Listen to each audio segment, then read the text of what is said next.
Tando Aliyar city से गैर कानूनी तजावुज़ात के खिलाफ डिप्टी कमिश्नर रशीद अहमद ज़रदारी की हदायत पर कार्रवाई का सिलसिला जारी। कार्रवाई में म्यूनसिपल कमेटी टंडो अलियार के डिपार्टमेंट इंक्रोचमेंट और एंटी इंक्रोचमेंट फोर्स के एहलकारों की जानिब से कमरों घमरों की क़यादत में लियाकत से चंबड़ नाकर तक कार्रवाई का सिलसिला जारी। इस मौके पर कम्बड़ घमरों ने मीडिया से बात करते हुए कहा कि और बल्दिया में मुलाजिम हूँ, मेरे साथ एंटी इंक्रोचमेंट जहीर साहब भी बराबर में और मेरी टीम साथ में।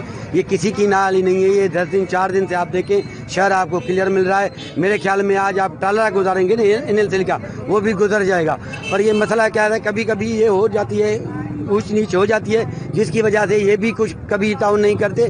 कभी हमारे में भी कमजोरी हो जाती है कि कभी हम नहीं आते। उसका मकसद ये नहीं है कि हम इन पे तो ही नहीं थे कि हमें शहर की दरखास्तें आती हैं, जैसे कहीं गली में बाथरूम बन गया, गली का मसला हो गया, गली इंक्रोचमेंट हो गई, कहीं जगह बन गई, वहाँ भी हम जाते रहते हैं, उनको भी इनको क्लियर कराते हैं। तो इसी वजह से कभी कभी 5-6 दिन यहाँ नहीं आते, तो ये लोग भी ताउन कम करते हैं और कहीं कहीं हम भी कम पड़ जाते हैं। भाई किसी का कोई हमें ये दबा नहीं है कि आप इंक्रोचमेंट नहीं करें। हम जो भी ऑफिसर यहाँ चाहे सियासी बंदा हो वो हमें क्लियर करता है। पर इवन इतना जितना भी ये जो शहरी है ना, वो हमें जो है ना इसके लिए वेलकम करते हैं कि आप ये अच्छा काम करते हैं।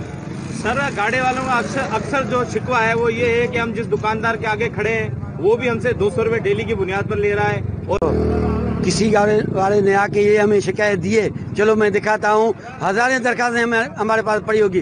किसी गाड़ी वाले की ये दरखास्त नहीं होगी कि ये दुकान वाला मुझसे पैसे ले रहा है। बाकी गाड़ा जैसे ही शहर में आएगा, रोड पे आएगा, उस पर टैक्स लागू हो जाता है। ये गाड़ा नहीं, चाहे गाड़ियाँ हो, रोड पे आएगा उस पर टैक्स लागू होता है, वो हम टैक्स लेते हैं। टैक्स का मकसद ये नहीं है कि हम गाड़ी वाले को कहते हैं जैसे इसने छपरा लगा दिया, मेरे लिए इसने कह दिया कि ये आके हमें तंग करता है, जैसे इसने दुकान बना दिया। हमने इसको दुकान की इजाजत तो नहीं दी ना, एक गाड़ी की इजाजत दी, इसने 5 गाड़ी खड़े कर दिए। पर ये टैक्स कितने की दे रहा है? एक की दे रहा है। इसके ऊपर कानूनी कार्रवाई क्यों अमल में नहीं लाई जाती है? काफी मरतबा हुई, कितनों पे हुई कानूनी कार्रवाई, उसमें कहीं हम कमजोर पड़ जाते हैं। फोर्स टंडो अलियार हमने डायरेक्टर के हुक्म से और ज़रदारी साहब के हुक्म से, हम मुतहका ऑफिस AC के हुक्म से हम शहर में भीड़ से लेके इंक्रोचमेंट कर रहे हैं। डेली सुबह के हम निकलते हैं, शाम को वापसी आते हैं, विजिट करते हैं। दुकानदार हमारे हमसे ताउन नहीं करते हैं, इसलिए ठेले वाले रोडों पर खड़े होते हैं, इनको मना भी कर देते हैं, बाहर निकालते हैं शहर से, फिर भी वो ताउन नहीं करते हैं। सर, इनके खिलाफ FIR वगैरह या गिरफ्तारी क्यों अमल में नहीं लाई जाती है? वो लाई जाएगी, वो हमारी चल रही है मीटिंग, इंशाल्लाह वो हम करेंगे। अवामी शिकायत पर डिप्टी कमिश्नर रशीद अहमद ज़रदारी की हदायत पर गैर कानूनी तौर पर कायम तजावुज़ात के खात्मे के लिए ग्रैंड ऑपरेशन जारी है। दुकानदारों और शहरियों को कहा है कि वो हमारे साथ ताउन करें। हम किसी के कारोबार को खत्म करने के हक में नहीं और हमारी ऐसी रियायत को अवाम हमारी कमजोरी न समझे।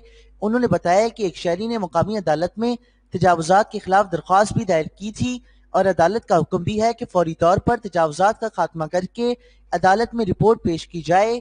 कैमरा टीम के साथ तारिक हमीद अब्बासी, HNN न्यूज़, टंडो अलियार।